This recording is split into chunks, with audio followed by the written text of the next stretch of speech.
So hi everyone.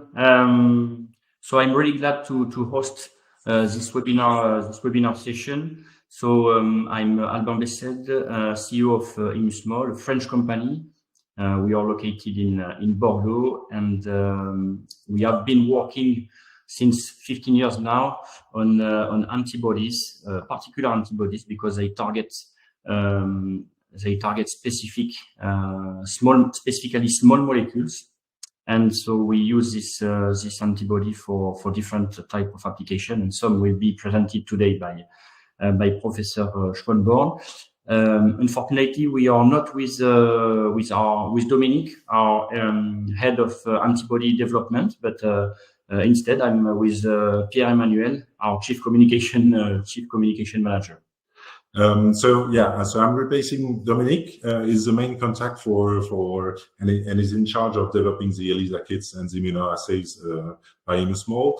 And the main message here is that we do this all internally in the company, and so we're really proud here today to see our tools in the hand of scientists that are pioneering their field, like Dr. Schwamborn. So I think we will all enjoy this session. Yeah. So just before jumping to the presentation, I will introduce Professor Schwamborn. He was trained in biochemistry and biology in Germany and Austria. Since 2013, Jens has led a team in developmental and cellular biology at the Luxembourg Centre for Systems Biomedicine, focusing on stem cell-derived organoid and assembloids to model neurological disorder. In 2019, he co-founded Organotherapeutics, a company that offers to test novel therapeutic strategies for Parkinson disease in complex organoid and assembloid models. So now, Professor Schwamborn, it's you. Thanks a lot for having me. And yeah, looking forward to present our research, the models, and some potential applications. So I'm trying to share my screen, and then we can go into it. Give me a second. So ideally, you should see the full screen now. Okay, can you confirm that? Yeah. Okay, super, perfect. Okay, so I'm going to talk about the usage of particular midbrain organoids and assembloids for in vitro modeling of Parkinson's disease. So the disease focus here today is really going to be Parkinson's. And already in the background, you can see one of those midbrain organoids. And if anything, you can certainly appreciate just the beauty of these structures. This is really amazing. But let's probably first go into some disclosure. As I already mentioned in the introduction, I co-founded Organotherapeutics, and I'm also a shareholder of the company. So many of the technologies that I'm going to show today in the presentation are actually licensed to OT. All right, let's probably start with an introduction to Parkinson's disease. Parkinson's is particularly diagnosed on the clinical levels by motor and non-motor symptoms. I'm sure the motor symptoms you all have seen. This is very classical. This is bradykinesia, rigidity, posture instability, which is kind of summarized as Parkinsonism. But there's also non-motor symptoms, and they often precede the motor symptoms, even by a decade or two. These can be very, very diverse and are very patient-specific, particularly in their combination, including sleep disturbances, anxiety, hyposmia, so really very different things. What's happening on the histopathological level is that in the physiological situation, there is a particular subtype of dopaminergic neurons that are localized in the substantia nigra in the midbrain, which project their axons to the striatum, where they secrete dopamine, and this constant secretion of dopamine there leads to motor control. Please keep in mind, this region, the substantia nigra, is called substantia nigra, so nigra for dark or black, because these neurons produce a pigment called neuromelanin, and that's becoming later important. In the disease situation, these dopaminergic neurons degenerate, and when probably half of those neurons are degenerated, actually motor symptoms occur. As a consequence, levels of dopamine in the striatum are lower, and then these motor symptoms occur. And it's remarkable that it really requires kind of 50% of degeneration. So it shows how flexible and how much able to compensate even the adult human brain still is. Next to this degeneration, the second hallmark of the disease is the appearance of misfolded or aggregated proteins In the case of alpha-synuclein, the major component is alpha-synuclein. And in the case of Parkinson's, this is called Lewy bodies, the major component is alpha-synuclein. But by now, we also know that there is other protein components in there, probably tau, machineries from the autophagy system, and so on. But alpha-synuclein still is a classical readout. So there is certain protective factors as well as certain risk factors for suffering from the disease. Among the risk factors, there is certainly genetics. So there are certain monogenetic forms that lead to PD or increase the risk for suffering for PD. These relatively simple monogenetic forms is probably just 10% of the cases, while the other 90% have either more complex genetics or are probably completely or very independent of the genetic predisposition. Aging is for sure the major risk factor for the disease. Like the older somebody gets, the more likely it is to suffer from PD. And then there's environmental risk factors, and particular pesticides and air pollution seem to play an important role here. However, there's also inverse risk factors, so protective things. Female gender, for example, is protective, seems to be because of hormone levels. Then certain lifestyle aspects are protective. This is obviously a healthy lifestyle, like doing workouts, being active, but also things that are not classically considered to be healthy, like caffeine consume or even smoking. And then there's some genetic factors that are also protective. So how do we model Parkinson's disease in the dish? This is our typical approach, our typical pipeline. Everything that we do start with samples from patients or from healthy control individuals. From those, we take samples, which can be fibroblasts from the blood, from fibroblasts from the skin, blood cells, or even by now cells that you can find in urine. These cells are then reprogrammed into induced pluripotent stem cells, from where we further differentiate them into neuroepithelial stem cells. And this step into the neuroepithelial stem cells is important because here we already pre-pattern the stem cells for midbrain fate, and we restrict their potential toward the midbrain. And then if we differentiate them further into midbrain organoids, this early restriction of their potential makes the midbrain organoids that we get out there in the end more reproducible and more comparable among batches and about different individuals. And these midbrain organoids, this is really where our sweet spot is, where we really focus on. So let's have a look in a summary what these structures are. So they obviously are midbrain specific. They express transcription factors like FOXA2 and LMX1 and a bunch of others. They contain lots of dopaminergic neurons, which you can see in the TH staining, but also other neuronal and glial subtypes. I'm going to show you that in a minute. These neurons indeed produce dopamine, and you see here a dopamine staining, like really a staining against the neurotransmitter. This is done with antibodies from Immusmol. They produce neuromelanin. That's why we have also these dark pigments down here. And that's important because neuromelanin is something that you would not see in a rodent model and that you actually also don't see in the developing human brain. So it just comes at later stages of life, indicating that although these midbrain organoids developmentally are relatively young, they recapitulate features of the adult, of the mature brain. We have self-organization, so it's not just a clump of cells. We have really an organization, a tissue, like we would have it in the midbrain. And we do see electrophysiological activity. Even a subset of these dopaminergic neurons in there fire with a frequency of 6 Hertz in a pacemaking manner, which is very, very similar to what we actually see in the human brain. If we go into more detail and try to understand the complexity, we use the single-cell RNA sequencing approach. This was done together with Riken in Yokohama. And what you can see here in the plot is every dot is a cell and every color is an identity. And you clearly see that from day 35 to day 70, the complexity increases quite a bit. And we can distinguish, for example, different neural subtypes.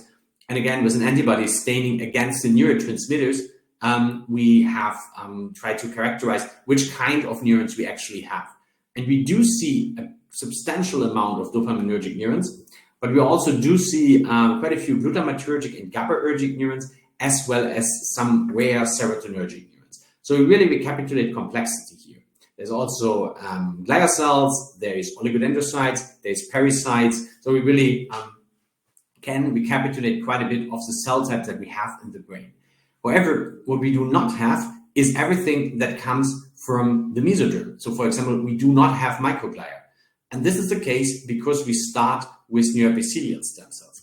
However, microglia are of key importance if we want to really in vitro model Parkinson's.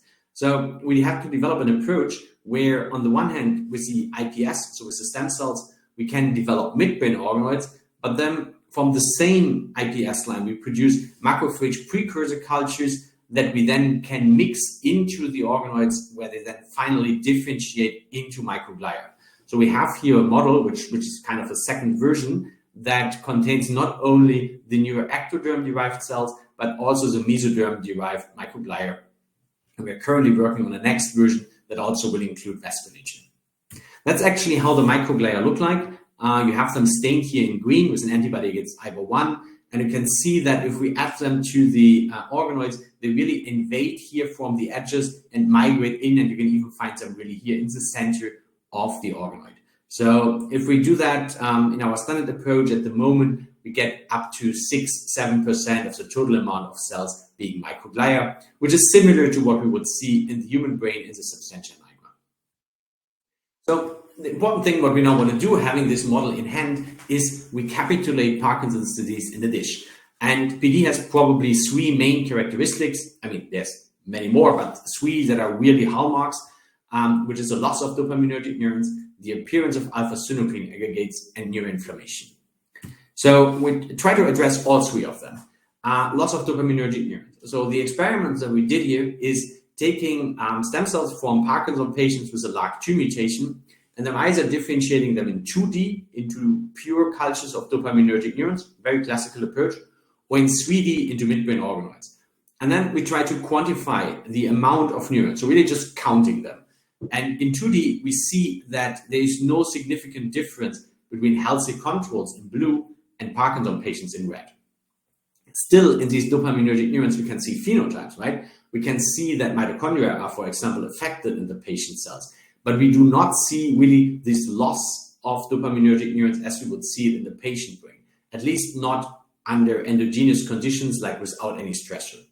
While in the midbrain organoids, the picture is quite different. We do see a very significant, very strong reduction in the amount of dopaminergic neurons in the patients in comparison to the control.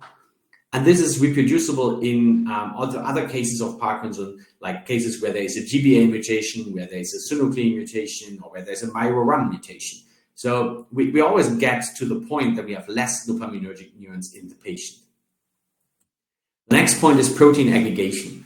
And I told you already, the protein aggregates here mainly contain alpha-synuclein. So we have here a situation of a midbrain organoid of an individual that is healthy, and on the right side on a Parkinson patient, in this case a patient who has a triplication in the alpha-synuclein gene. In both cases, we obviously see here in green alpha-synuclein, which is a synaptic protein that's essential for neuronal function, but already by just looking at the images, you see that the green staining in the patient is more intense and also more confined in aggregate-like structures. But if you then stain with a phosphorylation-specific antibody, so phospho-alpha-synuclein at position 129, you see that there's just background in the healthy control, but in the patient, you really have very intense, very clear staining. And if you zoom in, you see these structures in the cells that in many of their characteristics look very, very similar to actual early Lewy bodies. And it's quite important to mention that this is without any stress. So it's not treated with preformed fibrils, with toxins or anything. So it's really just endogenously developing because it's from a patient line. And to my knowledge, this is the only model that actually recapitulates that. And the next aspect, or the final aspect here, is neuroinflammation. Parkinson's disease, like many other neurodegenerative disorders, goes along with higher levels of a pro-inflammatory situation. And we also can recapitulate that here. For example, in the patients with a synuclein triplication, we typically see higher levels of IL-1 beta, while in the LRRK2 patients, we typically have higher levels of TNF-alpha. Interesting to note that these effects seem to be mutation-specific. While in the synuclein as well as the LRRK case, we have overall a pro-inflammatory condition, but we do not have higher levels of TNF in the synuclein cases, but only IL-1 beta, while in the LRRK2 cases, we don't have an effect on IL-1 beta, but we have TNF-alpha specific upregulation, telling us although it's all summarized under Parkinson's disease, it is still more like an umbrella term, and we deal here with very specific disease subgroups that probably also require a very specific treatment. Coming to another point, again, whether we can really recapitulate the pathology. And this is a study here that has been conducted together with Nobutaka Hattori from Nintendo University in Tokyo. And they had the unique situation that from 3 individuals who had Parkinson's but then died and who had a mutation in Parkin, they had post-mortem brain samples. And in these post-mortem brain samples, next to the loss of dopaminergic neurons, by staining and by Western blotting, they were able to see that there is also a reduction in the amount of astrocytes, for example, here indicated in the GFAP staining and blotting. The unique thing now is that from 2 of these 3 individuals, they also had stem cells. So they gave those stem cells to us, we turned them into midbrain organoids, and in those organoids quantified the amount of astrocytes. And indeed, in these organoids in the dish, we could recapitulate exactly what we see at the patient in the post-mortem stage. Like in the healthy individual, we have a robust astrocyte formation shown here in the GFAP staining and the quantification, while in the patient, this is just patient B, so the second patient as an example, astrocyte presence is markedly reduced. So again, in the dish, we recapitulate what's happening in the patient brain, at least to some extent. Yeah, that was published also a couple of years ago already. And then can we use that for therapeutics development? And I just show you 2 examples here. On the left side, there's a study where we work with midbrain organoids with mutations in PINK1. And here we know that their mitochondria activity is affected. So defective mitochondria are accumulating. And we treated them with a compound, cyclodextrin, that activates TFAP, which leads to a stronger production of lysosomes. So the quality control system is turned up and defective mitochondria are removed. And indeed, if you look at the quantification here, treatment with TFAP is able to increase the amount of dopaminergic neurons in the patient samples, shown here in this light red, to an extent that it becomes quite comparable to what we actually have in the untreated healthy. So we can test therapeutics. On the right side, this is another study that has been quite prominently studied or published, where midbrain organoids have been generated from patients with a mutation in MyRun, or actually this is an engineered line.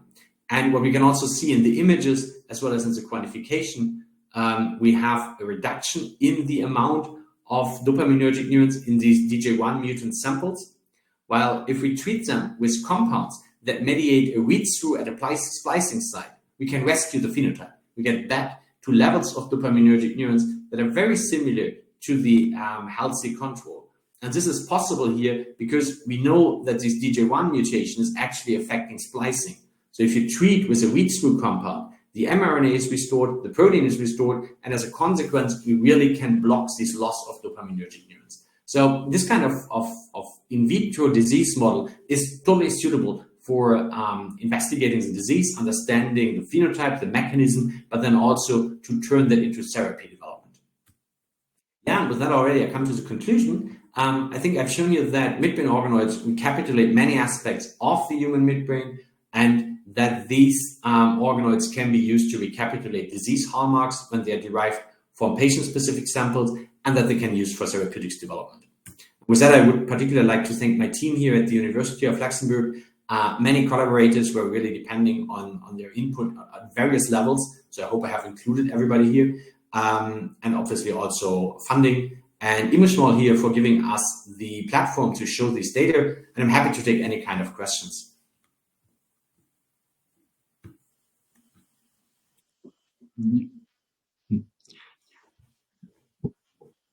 Many thanks, Jens, for this clear presentation. So you gave a complete picture, starting from the disease presentation to a model that can really recapitulate the disease and can serve as a tool to evaluate new compound. And I think it's really needed.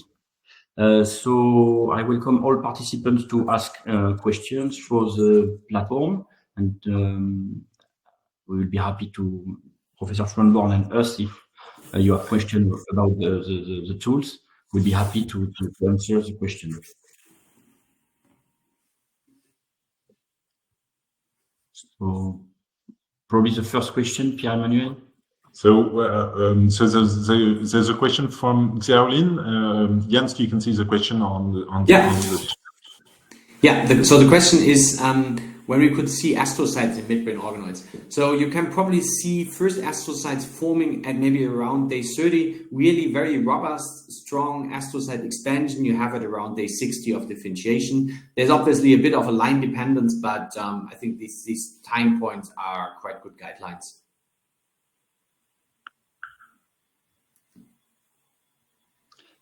Probably on my side, I will have one question for you, Jens.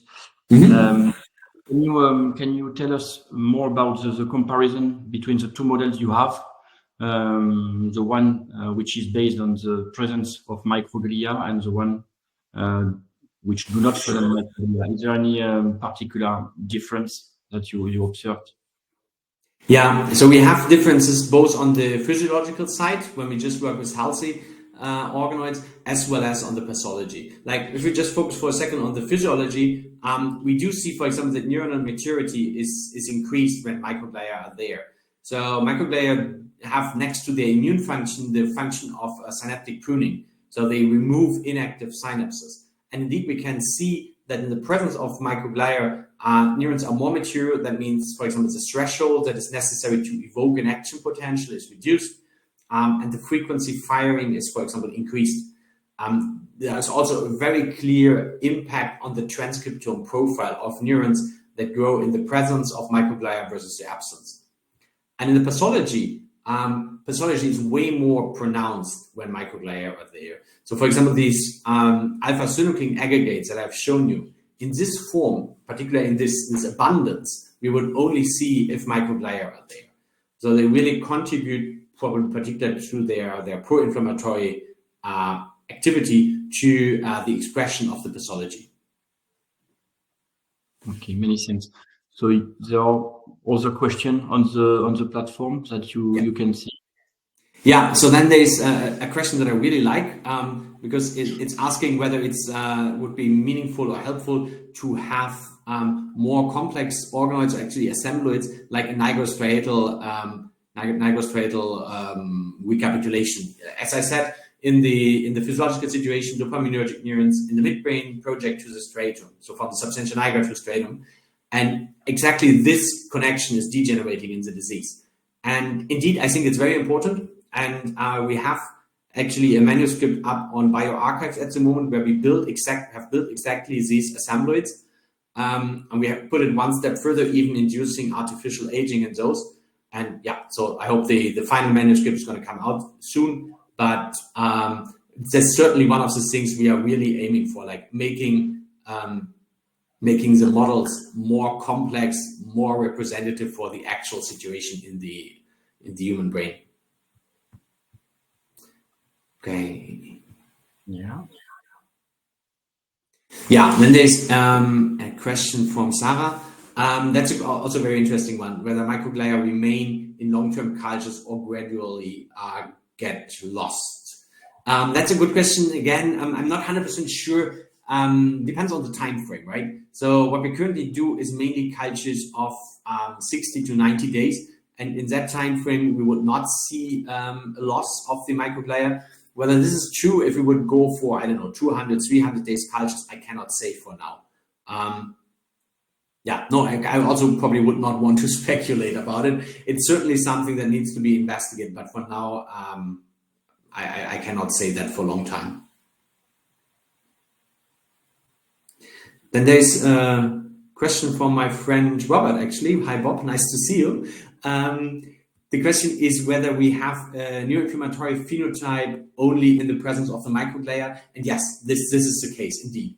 When we see this pro-inflammatory situation only if microglia are there, one could speculate that probably the astrocytes alone would be sufficient for seeing the expression of this phenotype. But in our hands, we always saw that when microglia are there.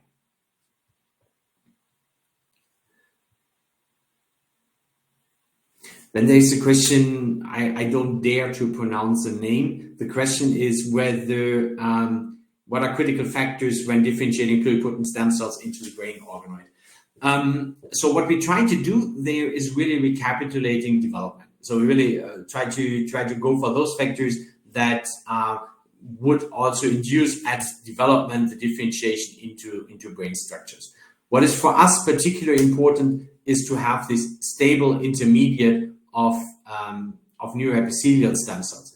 So already when we go from the IPS, so from the pluripotent stem cells to the multipotent stem cells, and the neuroepithelial stem cells, we pattern those neuroepithelial stem cells for differentiating into midbrain organoids. And this is actually achieved by balanced activity of sonic headshot and wind signaling.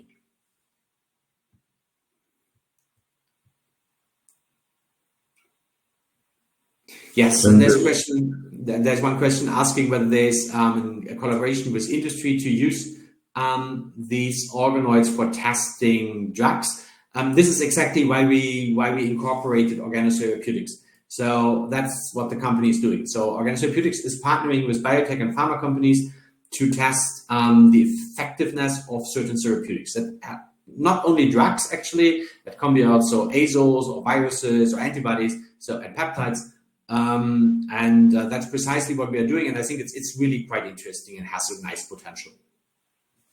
Jens, just one question in line with the testing of new compounds. So you nicely demonstrated that one candidate compound was able to restore the number of dopaminergic neurons.